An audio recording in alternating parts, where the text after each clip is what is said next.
Sur la France, aujourd'hui, il y a 3,5 millions de personnes d'origine maghrébine, donc Algérie, Maroc, Tunisie, Mmh. 3,5 millions de personnes. Donc quand on cumule les premières et les deuxièmes générations.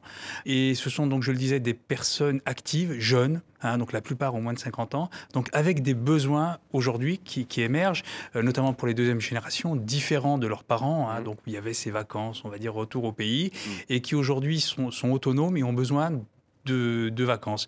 Et naturellement, aujourd'hui, quand on relève à travers nos enquêtes, 80% disent avoir séjourné dans un pays du Maghreb au cours des 2 dernières Et années. concrètement, quelle est la différence entre un club classique, ce qu'on appelle le fameux all-inclusive tout compris, et celui, par exemple, qui respecte ce label, entre guillemets, halal, c'est ça? Ça va être Expliquez-nous. effectivement donc une alimentation halal, Qui respecte rigoureusement le rite, halal, ouais. des piscines unisexes, idem Ouais. pour les spas, des lieux où on peut faire la prière, mais en même temps, on n'est pas dans le pèlerinage, Ouais, ouais. donc c'est des lieux festifs avec des spectacles le soir, on accueille les enfants, voilà, je dirais tout se passe comme sur un club conventionnel.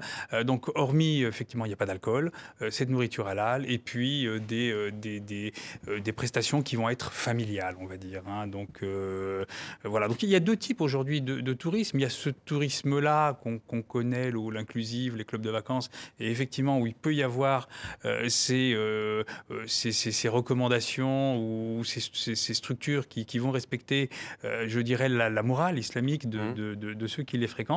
Et puis, il y a aussi le tourisme. Alors, c'est plutôt les pèlerinages vers les lieux saints, aujourd'hui, qui peuvent s'accompagner par la suite avec un combiné, un tourisme qui va amener à visiter Petra Ouais. ou séjourner à Dubaï. Quel regard portez-vous sur justement ce tourisme halal? Est-ce que vous le voyez comme une concurrence de ce qu'on appelle le tourisme de masse all-inclusive? Est-ce que vous avez une idée à ce sujet? Parce que, disons-le, du temps de Ben Ali, c'était inconcevable. C'était quelqu'un de très dur, très rigide.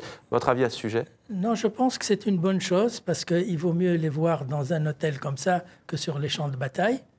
Et d'autre part, très souvent, cette clientèle ne cohabite pas avec la clientèle européenne pour des raisons d'habitude, Ouais.